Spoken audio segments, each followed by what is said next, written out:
ওই ব্যক্তির কবরের মধ্যে আল্লাহ বলবেন তার কবর থেকে জাহান্নামের পর্যন্ত দরজা খুলে দাও। কবরের মধ্যে জাহান্নামের গরম বাতাস আসবে আর হিট আসবে। আল্লাহ বলেন লাহুম মিন জাহান্নামা মিঘাত ওয়া মিন ফাওকিহিম গাওয়াশ। নিচে তাকায়া দেখবে বিছানা আগুন আর আগুন, উপরে তাকায়া দেখবে ছাদ আগুন আর আগুন, চারোদিকে তাকায়া দেখবে আগুন আর আগুন, ভয়ঙ্কর। নবী বলেন ইয়াদিকু কবর এমন সংকুচিত হবে হাত্তা তাখতালিফা আযলাউহু, তার হাড্ডিগুলা একটা আরেকটার ভাবসাব এমন মনে হয় তার জীবনের সব অর্জন হয়ে গেছে, আর দরকার নাই। তো আল্লাহ বললেন ইবাদত করো মরণ পর্যন্ত। আল্লাহ মরণ হবে কিনা তুমি জানায় দাও। সূরা আনকাবুতের 57 নম্বর আয়াতে আল্লাহ জানায় কুল্লু নাফসিন যায়িকাতুল মাউত, আত্মা বলতে মরণের স্বাদ গ্রহণ করবে, কোনো সন্দেহ নাই। মরণ যেহেতু হবে তাই আল্লাহর কাছে দোয়া করা, রব্বি কদ আতাইতানি মিনাল মুলকি ওয়া আল্লামতানি মিন তা'ওয়িলিল আহাদিস ফাতিরাস সামাওয়াতি ওয়াল আরদ আনতা ওয়ালিয়্যি ফিদ দুনিয়া ওয়াল আখিরাহ তাওয়াফফানি মুসলিমান ওয়া আলহিকনি বিস সালিহিন। এই জন্য আল্লাহর কাছে দোয়া করা। আল্লাহ পালানোর কোন রাস্তা আছে কিনা তুমি জানা দাও। আল্লাহ কোরআনের মধ্যে জানা দেয় সূরা আহজাবের 16 নম্বর আয়াতে আল্লাহ বলেন কুল্লা ইয়ানফাকুমুল ফিরার ইন ফারারতুম মিনাল মাউত। মরণ থেকে যতই পলায়ন করো নবী আপনি বলে দেন এই পলায়ন কোনো কাজে আসবে না। আল্লাহ কোনো খাঁচার মধ্যে ঢুকা বাঁচার কোনো রাস্তা আছে কিনা। সূরা নিসার 78 নম্বর আয়াতে আল্লাহ জানায় আইনামা তাকুনু ইউদ্রিকুমুল মাউত ওয়ালাউ কুনতুম ফি বুরুজিম মুশাইয়াদা, যেখানেই থাকো মরণ তোমাকে পাকড়াও করবে, কোনো সন্দেহ নাই। লোহার একটা খাঁচা যদি বানাও, কাচে ঘেরাও করা কোনো ঘর যদি বানাও, পিঁপড়া মাকড়সা ঢুকার কোনো রাস্তা নাই। আল্লাহ বলেন সেখানেও তোমার মৃত্যু আসবে, কোনো সন্দেহ নাই।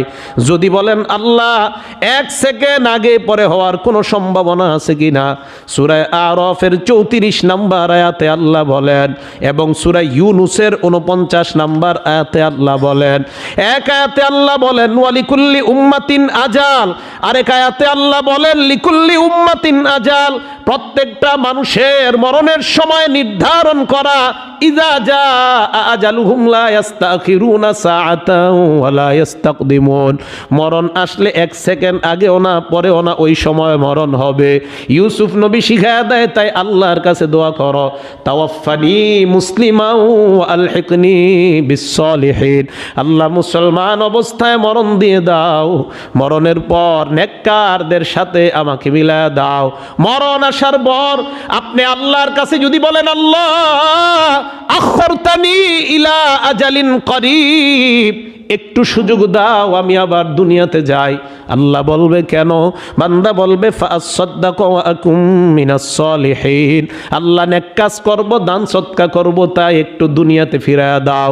যাকাত আদায় করি নাই, বকেয়া যাকাতগুলো আদায় করব, আল্লাহ তুমি আবার দুনিয়ায় পাঠায়া দাও।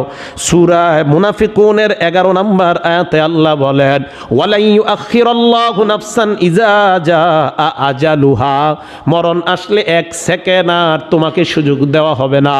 তাই ইউসুফ নবী শিখায়া দেয় আল্লাহর কাছে দোয়া করো তাওয়াফফানি মুসলিমান ওয়া আলহিকনি বিস সালিহিন। আল্লাহ মুসলমান অবস্থায় মরণ দাও, মরণের পর নেককার মানুষের সাথে মিলায়া দাও, বলেন আমিন। এরপর যদি চূড়ান্ত প্রশ্ন আল্লাহকে বলেন আল্লাহ সব আয়াতগুলোর মাধ্যমে বুঝলাম মরণ কাউকে রেহাই দিবে না। সূরা জুমুআর 8 নম্বর আয়াতে আল্লাহ বলেন কুল ইন্নাল মাউতাল্লাযী তাফিররুনা মিনহু ফাইন্নাহু মুলাকিকুম, নবী আপনি বলেন যেই মরণ থেকে তোমরা পালিয়ে বেড়াও ওই মরণ তোমাদের সাথে সাক্ষাৎ করবে, কোনো সন্দেহ নাই। দুনিয়ার কত বড় বড় হসপিটালে যাও মরণ থেকে বাঁচার জন্য, আল্লাহ বলেন মরণ এসে গেলে তোমার সাথে সাক্ষাৎ হবে, কোনো সন্দেহ নাই। মাইকেল জ্যাকসন 150 বছর বাঁচতে চেয়েছিল। কয় বছর? 150 বছর বাঁচতে চেয়েছিল। তাই প্রাইভেট কত ডাক্তার রাখছে, ডেলি চেক আপ হইতো তার, প্রত্যেক দিন তাকে চেক আপ করা হইতো। কেন? তার আশা সে 150 বছর বাঁচবে, 50 বছরের পর শেষ। মারা যাওয়ার পরে সব ডাক্তাররা ওরে চেক আপ, মানে চেক আপের পর চেক আপ, দেখি না কোনো দিক দিয়ে একটু আসেট আছে কিনা।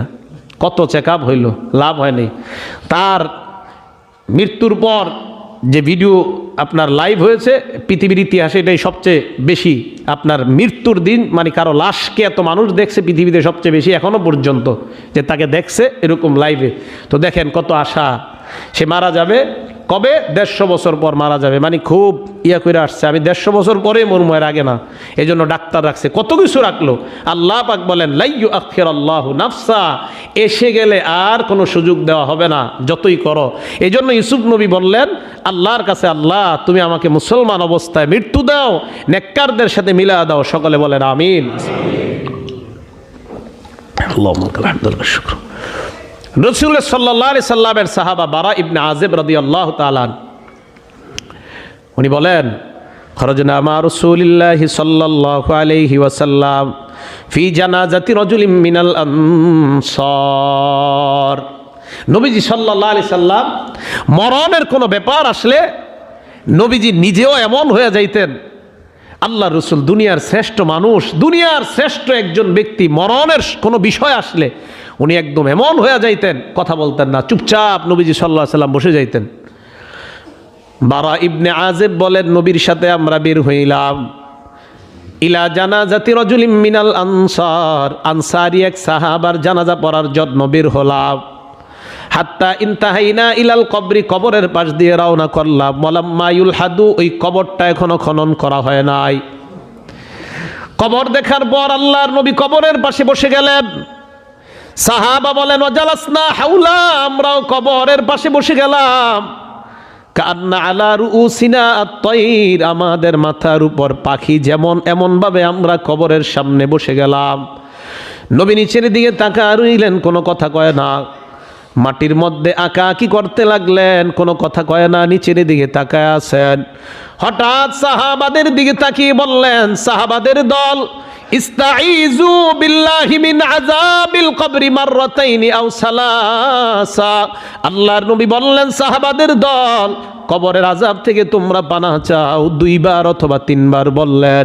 এবার নবী বলেন, ফা ইন্নাল আবদাল মুমিনা ইযা কানা ফি ইনকিতাইম মিনাদ দুনিয়া ওয়া ইকবালিম মিনাল আখিরা, ঈমানদার বান্দা যখন দুনিয়া থেকে বিদায় নেওয়ার সময় হয়, নাজালাত ইলাইহি মালাইকাতুম মিনাস সামা বিদুল ওয়ুজুহ কান্না ওয়ুজুহাহুম আশ-শাম।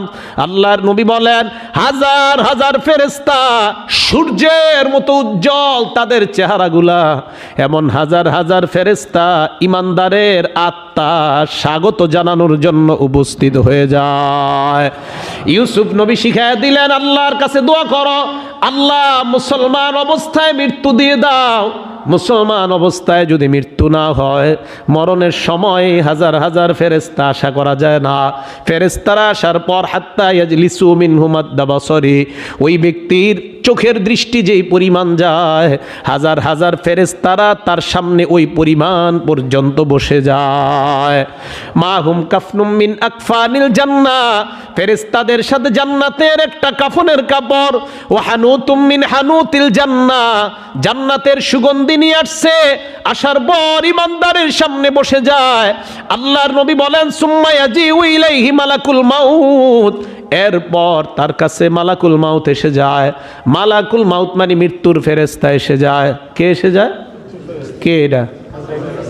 কে বলেন সবাই? এক আজরাইল কয়জনের আত্মা নেয়? হ্যাঁ, সবার। যদি বাংলাদেশে একই সময় 10 জন মারা যায়, ইন্ডিয়াতেও 10 জন, পাকিস্তানেও 10 জন একই সময় মারা যায়, আজরাইল কোন দেশেরটা নিছে?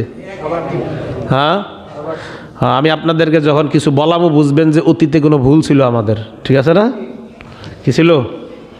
ভুল ছিল। কেন বারবার বলাইতেছি? এক আজরাইল কয়জনের জান নেয়? আল্লাহ কোরআনে কোথাও আজরাইলের নাম বলে নাই, বলছে মালাকুল মাউত। 21 নম্বর পারা 15 নম্বর পৃষ্ঠা সূরা আলিফ লাম মিম আস-সাজদা আয়াত নম্বর 11 আল্লাহ বলেন, কুল ইয়াতাওয়াফাকুম মালাকুল মাউত, নবী আপনি বলেন তোমাদের মৃত্যু দেয় মালাকুল মাউত। আল্লাযী উকিলা বিকুম, যেই মালাকুল মাউত তোমাদের সাথে নির্ধারণ করে দেওয়া হয়েছে। এই আয়াত প্রমাণ করে মালাকুল মাউত একজন না একাধিক। মালাকুল মাউতের লিডার হলো আজরাইল। আজরাইলের অধীনে লাখ লাখ ফেরেশতা কাজ করে। যে এলাকায় যার মৃত্যুর প্রয়োজন হয় আজরাইল পাঠায় দেয়, যাও যাও তার আত্মাটা নিয়ে মনে রাখবেন। আজরাইল আসতে পারে, তবে উনি হলেন লিডার। যার কাছে যেই ফেরেশতা পাঠানো প্রয়োজন আজরাইল পাঠায় দেয়। এবার মনে রাখবেন, আজরাইল হলেন মালাকুল মাউতের লিডার।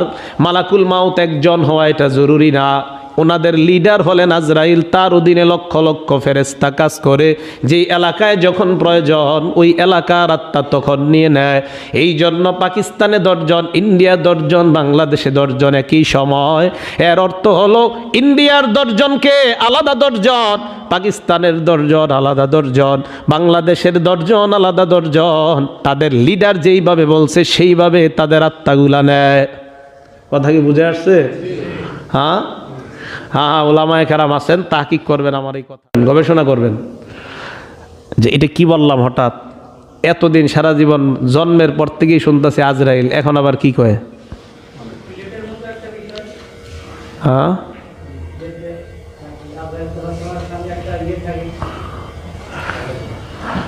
মালাকুল মাউত আজরাইলের সামনে থাকে। নবীজি গেছে, আজরাইলের সাথে দেখা হয়েছে। দেখা হওয়ার পর দেখে তার সামনে লিস্টি, অনেকগুলা লিস্টি। নবীজি জিজ্ঞাসা করছেন এগুলো কিসের লিস্টি? আজরাইল কয়, হুজুর কার কবে মৃত্যু হবে এই লিস্টি আমার কাছে। তো কয়, যেদিন যার মৃত্যু হবে সেদিন আমি ওই জায়গায় ওই পরিমাণ পাঠাইয়া দিই তার আত্মা আনার জন্য, শুধু আল্লাহর হুকুমের অপেক্ষায় থাকি। বুঝে আসছে? হ্যাঁ, আত্মা আজরাইলও নিতে পারে আপনার, সেটা আজরাইলের ব্যাপার। আল্লাহ পাক রব্বুল আলামিন যাকে যেইখানে পাঠাতে বলবেন সেখানেই পাঠাবেন, বাকি তাদের লিডার আজরাইল। এটা আমি বললাম। এরপরে গবেষণার বিষয়, গবেষণা করবেন। গবেষণায় ভুল প্রমাণিত হলে আমি ভুলটা মেনে নিয়ে আবার শুদ্ধ করার চেষ্টা করব। আল্লাহ তৌফিক দান করেন। মালাকুল মাউত আসে ইমানদারের আত্মা নেওয়ার জন্য। আসার পর তার মাথার কাছে বসে যায়। এই জন্য মালাকুল মাউত হাদিসেও আসছে, কোরআনেও আসছে মালাকুল মাউত মৃত্যুর ফেরেশতা। মৃত্যুর ফেরেশতা কার ফেরেশতা? মৃত্যুর ফেরেশতা। আসার পর তাকে ডাক দেয়, আইয়াতুহান নাফসুত তাইয়্যিবা, হে প্রশংসনীয় আত্মা, তুমি বের হও, তুমি বের হও। উখরুজি ইলা মাগফিরাতিম মিনাল্লাহি ওয়া রিদওয়ান, এ প্রশংসনীয় আত্মা তুমি বের হও, তোমার জন্য 2টা সুসংবাদ। 1 নাম্বার, আল্লাহ তোমার জিন্দেগির সব গুনাহগুলা মাফ করে দিছেন। 2 নাম্বার, ওয়া রিদওয়ান, আল্লাহ তোমার প্রতি সন্তুষ্ট। এই কথা বলার পর নবী বলেন, ওই আত্মাটা এমন ভাবে বের হয়, তাখরুজু তাসিলু কামা তাসিলুল কতরাতু মিন ফিস সিকা। একটা পাত্রের পানি যদি আপনি ফেলে দেন, পানির শেষ ফোঁটাগুলা যেইভাবে আস্তে আস্তে বের হয়, আল্লাহ নবী বলেন মালাকুল মাউত ইমানদারের আত্মা ওইভাবে আস্তে আস্তে কষ্ট দেওয়া ছাড়া বের করে নেয়।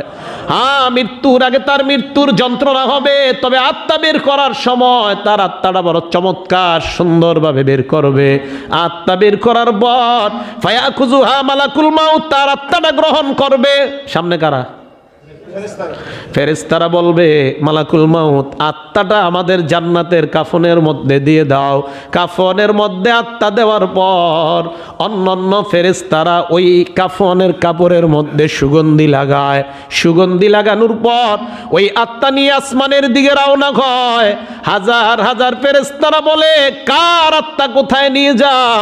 ওই ফেরেশতারা জবাব দেয়, ফুলান ইবনু ফুলান, সায়েন্স ল্যাব স্টাফ কোয়ার্টার, উমুকের সন্তান, উমুকের আত্মা নিয়ে আসমানের দিয়ে রওনা করলাম।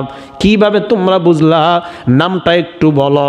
ফায়ুসাম্মুনা, নামটাও বলবে বিআহসানি আসমাইহিল্লাতি কানু ইউসাম্মুনাহু বিহা ফিদ দুনিয়া। বলবে এটা উমুকের সন্তান, উমুকের আত্মা, এই নাম। কি নাম? কয় বিআহসানি আসমা, সবচাইতে সুন্দর নাম, এমন নাম। তা আপনারা যারা সল্টু বল্টু নাম রাখেন, কি অবস্থাটা হবে? এটা কি সুন্দর নাম? বলেন, এটা সুন্দর নাম? কি নাম রাখে? মন চায় তো একটা রাইখা দেয়। সেদিন একজনে দোয়া চাইছে, কি যে কোনো একটা কারণে যাই হোক, তো কি হয়েছে নাম, তো আরেক জায়গায় একজনের নাম শুনলাম, মেয়ের নাম দুঃখী। কি নাম? মেয়ের নাম কি? দুঃখী। এটা কোনো নাম? নাম রাখছে দুঃখী। হ্যাঁ, সবাই দুঃখীর মা কয়, মানে বুঝেও না, দুঃখী এটা চিন্তাও করে না, এটা আমি কি নামে ডাকি? দুঃখী, দুঃখীর মা। আরেক ছেলের নাম রাখছে জান্নাত। কি নাম রাখছে? জান্নাত। জান্নাত শব্দটা মুয়ান্নাস। এই মুয়ান্নাস থেকে প্রমাণ হয় মেয়েদের নামই জান্নাত রাখা উচিত, ছেলেদের নাম না। মনে চাইছে রেখে দিস। তো নামটাও একটু সুন্দরভাবে রাখা দরকার। এ নাম ধরে ধরে বলবে এটা উমকের সন্তান উমকে। আর যদি আপনি সল্টু রাখেন ফেরেশতারা তো এই নামই বলবে না, এটা কোনো নাম হইলো, এই নাম কি বলবো? তো এইগুলা নিয়ে যখন রওনা হইছে প্রথম আসমানের কাছে গিয়ে ফায়াস্তাফতিহুনাহু ফায়াস্তাফতিহুনা, আসমানের দরজাটা খুলে দেওয়ার জন্য বলবে। আসমানের দরজা খুলে দেওয়া হবে। আসমানের মধ্যে যাওয়ার পর ওই আত্মা নিয়ে আসমানের উপর যখন যাবে, যত ফেরেশতাদের সামনে যাবে, নবী বলেন মিন কুল্লি সামাইন মুকাররিবুহা ফায়ুশাইয়ুহু মিন কুল্লি সামাইন মুকাররিবুহা। যত ফেরেশতাদের সামনে দিয়ে ইমানদারের আত্মা যাবে, সমস্ত ফেরেশতারা ইমানদারের ওই আত্মাকে স্বাগত জানাইতে জানাইতে উপরের দিকে পাঠায়া দেয়। হাজার হাজার ফেরেশতারা আত্মাটা নিয়ে যখন 7 আসমানের উপরে যায়, আল্লাহ পাক রব্বুল আলামিন বলবেন এ ফেরেশতাদের দল উকতুবু কিতাব আব্দি ফি ইল্লিয়িন, আমার বান্দার আমলনামা 7 আসমানের উপর একটা জগৎ আছে ইল্লিয়িন, এই জগতের মধ্যে লিপিবদ্ধ করে দাও। 3টা শব্দ মনে রাখবেন। 1 নাম্বার আত্মা, 2 নাম্বার দেহ, 3 নাম্বার আমলনামা। বান্দা মারা যাওয়ার পর 3টা অংশ, 1 নাম্বার আত্মা, 2 নাম্বার দেহ, 3 নাম্বার আমলনামা। আত্মাটা গেল 7 আসমানের উপর, দেহটা আমরা দুনিয়ার মধ্যে দাফন করে দিলাম, আমল নামাটা আল্লাহ দিয়ে দিলেন ইল্লিনের মধ্যে। এবার বাকি রইল একটা আত্মা। আত্মাটা আল্লাহ বলবেন ফেরেশতাদের দল, আমার ইমানদার বান্দার দেহটা যেই কবরের মধ্যে দাফন করা হয়েছে, যাও যাও ওই কবরের মধ্যে যাও, ওই আত্মাটা আমার বান্দার দেহের মধ্যে ঢুকা দাও। আত্মা তার দেহে ঢুকানোর পর ফায়াতিয়ানিহি মালাকান, 2 জন ফেরেশতা আসবে। আসার পর ফায়ুকিদানিহি ওয়া ফি রিওয়ায়াতিন ফায়ুজলিসানিহি, ফেরেশতা 2 জন তাকে বসাবে। বসানোর পর ফায়াসআলানিহি, প্রশ্ন করবে মার রব্বুকা, তোমার রবকে জবাব দাও। ইমানদার জবাব দিবে রব্বি আল্লাহ, আমার রব হলেন আল্লাহ। 2 নাম্বার প্রশ্ন আমা দীনুকা, তোমার ধর্ম কি, জবাব দাও। ইমানদার জবাব দিবে দীনিয়াল ইসলাম, আমার ধর্ম হলো ইসলাম। 3 নাম্বার প্রশ্ন মান হাযার রাজুলুল্লাযী বুইসা ফীকুম, এই মানুষটাকে চেনো যাকে তোমাদের মাঝে প্রেরণ করা হয়েছে। ওই লোক জবাব দিবে হাজা নবিয়ুনা মুহাম্মাদুন সাল্লাল্লাহু আলাইহি ওয়াসাল্লাম, উনি আমাদের নবী মুহাম্মদ সাল্লাল্লাহু আলাইহি ওয়াসাল্লাম। অন্য বর্ণনায় ফেরেশতারা প্রশ্ন করবে আইনা ওয়াজাদতা হাজা, এই প্রশ্নের জবাব তুমি কোথায় পাইলা? ইমানদার জবাব দিবে করাতু কিতাবাল্লাহ, আমি দুনিয়ায় আল্লাহর কালাম পড়তাম, আল্লাহর কালামের কথা যেই জায়গায় হইতো ওই জায়গায় আমি যাওয়া আসা করতাম। আল্লাহর কালাম নবীর হাদিসের মাধ্যমে আমি 3 প্রশ্নের জবাব জেনে ঈমান নিয়ে মুসলমান অবস্থায় কবরে তোমাদের সামনে আমি উপস্থিত হয়ে গেলাম। আল্লাহ আসমান থেকে ডাক দিয়ে বলবেন ফেরেশতাদের দল আন সাদাকা আব্দি, আমার বান্দা যা বলছে সব সত্য। আফরিশুহু মিনাল জান্নাহ, আমার বান্দার কবরটায় জান্নাতের বিছানা বিছায়া দাও। ওয়া আফরিশু লাহু মিনাল জান্নাহ ওয়া আলবিসুহু মিনাল জান্নাহ, জান্নাতের বিছানা বিছিয়ে দেওয়ার পর আল্লাহ বলবে তার শরীরের পাতলা কাপড়টা খুলে তার শরীরে জান্নাতের পোশাক পরায়া দাও। নবী বলেন ফাইফসাহু লাহু ফি কবরিহি মাদ্দা বসরি, ইমানদার চারদিকে নজর দিলে যেই পরিমাণ নজর যায় তার কবরের ভিতরে ওই পরিমাণ আল্লাহ প্রশস্ত করে দেয়। এরপর আল্লাহ বলবেন ওয়াফতাহু লাহু বাবান ইলাল জান্নাহ, তার কবর থেকে জান্নাত পর্যন্ত একটা লম্বা দরজা খুলে দাও, আমার বান্দা যেন কবর থেকে জান্নাতের নিয়ামতগুলো দেখতে পায়।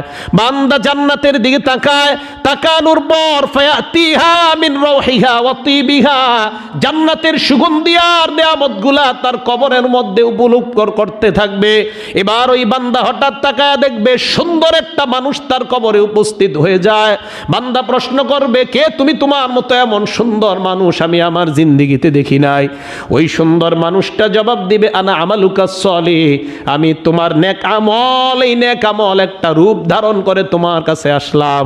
বান্দা আল্লাহর কাছে বলবে রব্বি আকিমিস সাআ, আল্লাহ তুমি কিয়ামত কায়েম করে দাও। ফারজিয়া ইলা আহলি, আমি যেন আমার পরিবারের সাথে তাড়াতাড়ি জান্নাতের মধ্যে মিলিত হয়ে যাই।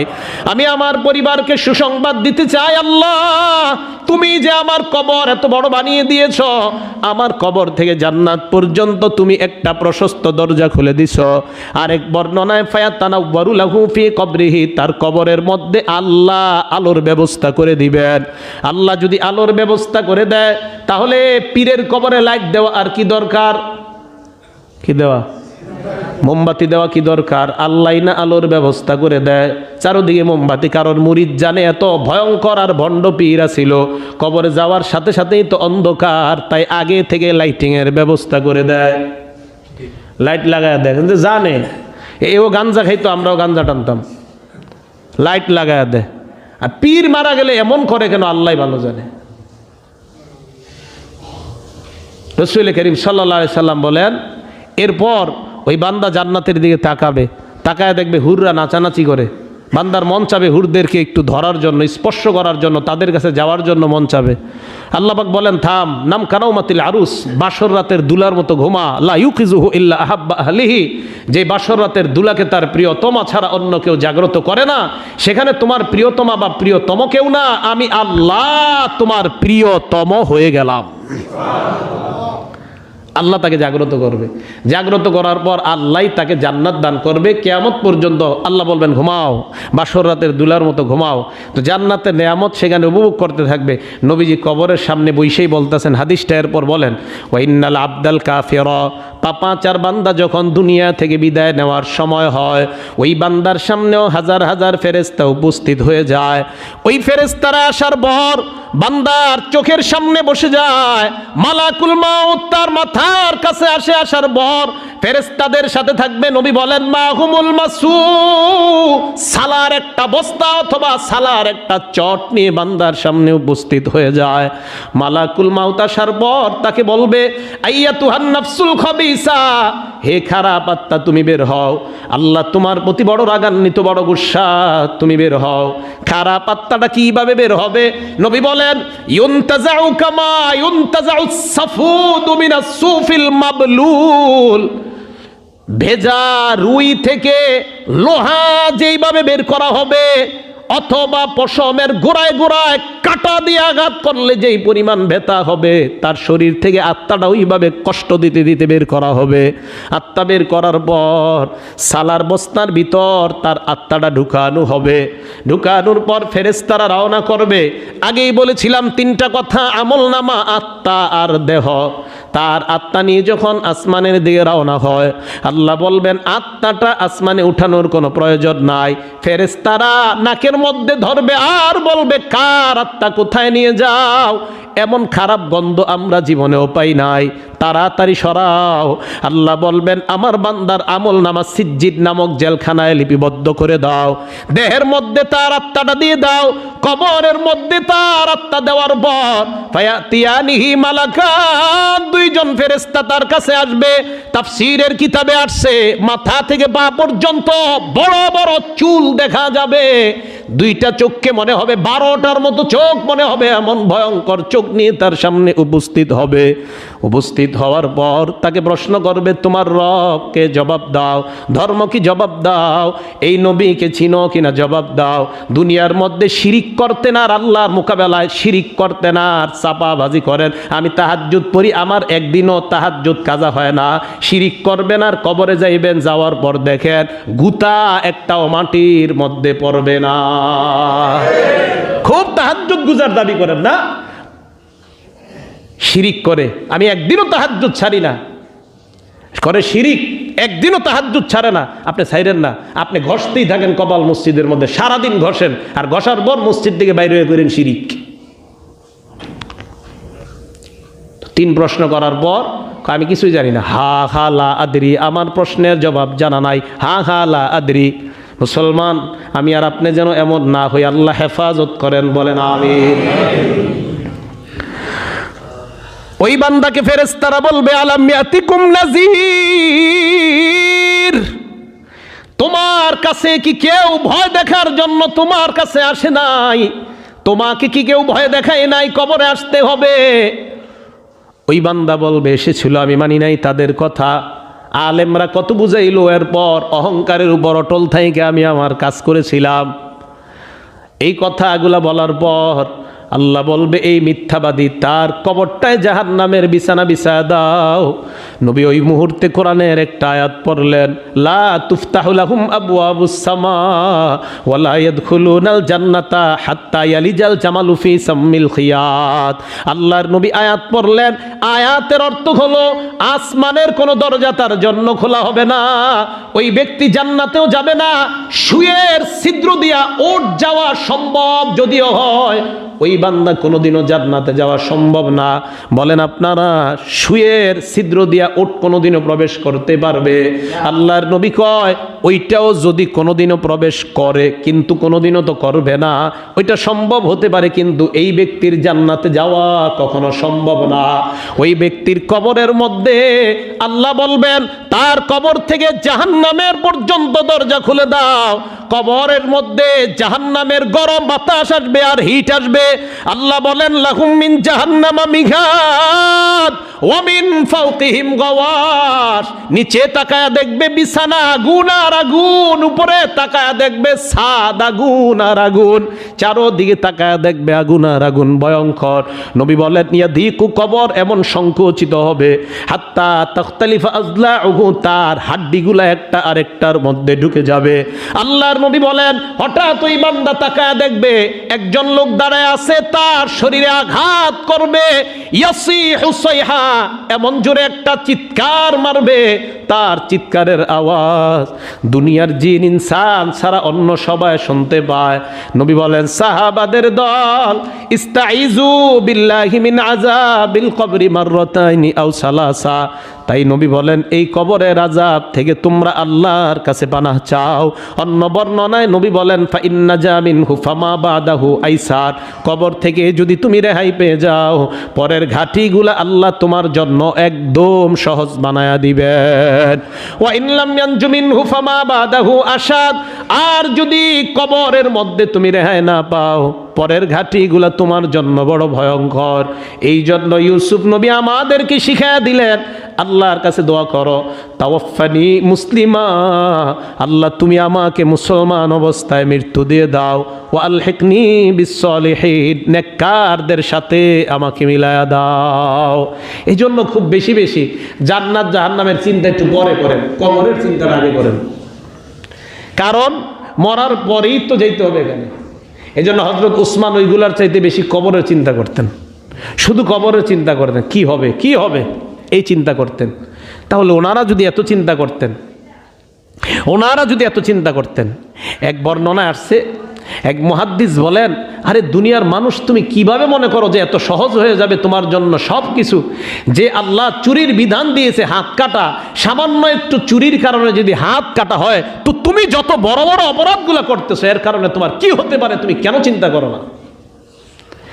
বার্ন ইউনিটে যাবেন, যাওয়ার পর দেখবেন আগুনের রুগী যারা, তাদের মতো এরকম চিৎকার আর অন্য কোনো রুগী করে না।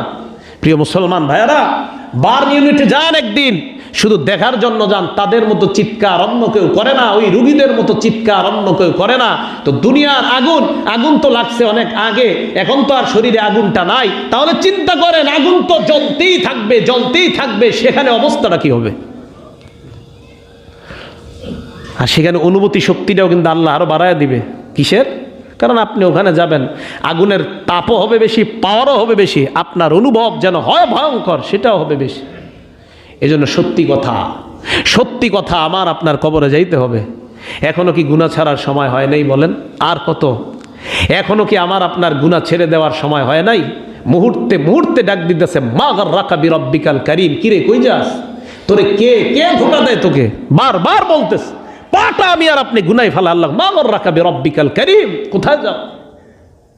আর কত হয়েছে তো, থামো এবার। কিন্তু গুনাহের মাত্রা মানুষ এমন অপরাধে লিপ্ত, মনে হয় মরণই হবে না, তার মরণের কোনো চিন্তাই নাই। এই জন্য প্রিয় মুসলমান, আমার আপনার কাছে এক একটা গুনাহ, সেটা ছোট গুনাহটা যেন পাহাড়ের মতো বড় মনে হয়। তাহলে ইমানদারের পরিচয় হবে। আমাকে, আপনাকে, আমাদের সকলকে এই যে সূরা ইউসুফের 101 বলেন, সূরা ইউসুফ আয়াত নাম্বার 101 বলেন তো, সূরা ইউসুফের কয় নাম্বার আয়াত? মা বোনদেরকে শিখিয়ে দিবেন, আজকে বাসায় গিয়ে সবাইকে শিখিয়ে দিবেন। এতটুকু বললেই হবে। আমি পড়ছি আবার শোনেন। রব্বি কদ আতাইতানি মিনাল মুলকি ওয়া আল্লামতানি মিন তা'বিলিল আহাদিস। একটু পড়া লাগবে না, এতটুকু পড়া লাগবে না। কতটুকু পড়বেন দেখেন। ফাতিরাস সামাওয়াতি ওয়াল আরদ আনতা ওয়ালিয়্যি ফিদ দুনিয়া ওয়াল আখিরা তাওয়াফফানি মুসলিমা ওয়া আলহিকনি বিস সলিহিন। এতটুকু বললেই চলবে। বুঝে আসছে তো? পুরো আয়াতটা পড়া লাগবে না। ফাতিরাস সামাওয়াতি ওয়াল আরদ আনতা ওয়ালিয়্যি ফিদ দুনিয়া ওয়াল আখিরা তাওয়াফফানি মুসলিমা ওয়া আলহিকনি বিস সলিহিন। আপনারা দেখবেন আয়াতের মাঝে একটা জিম আছে, আহাদিসের পরে একটা জিম। এই জিম মানে অক্ফে জায়েজ। জিম মানে কি?